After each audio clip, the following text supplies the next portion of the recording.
Le projet autoroutier entre Limoges et Poitiers suscite l'adhésion des acteurs économiques. Benoît Jacquemin est à la tête d'une entreprise qui compte plusieurs sites, dont l'un à Mazerolle, sur l'axe situé entre les deux villes. Il espère que le projet aboutira.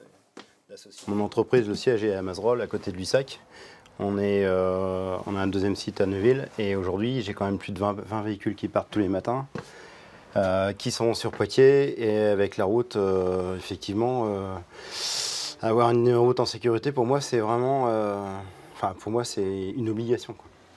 Pour la Chambre de commerce et d'industrie de la Vienne, les préoccupations concernent le désenclavement et le fait que cette voie tient la 3e place dans le classement des routes les plus accidentogènes de France.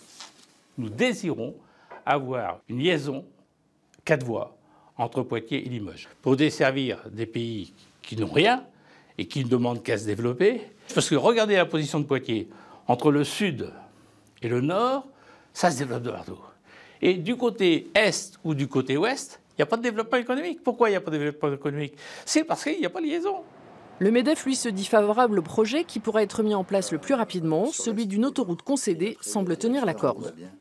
Le projet de reprendre les déviations qui étaient, elles, sur la N147, font que le territoire va être quand même irrigué un maximum avec une autoroute.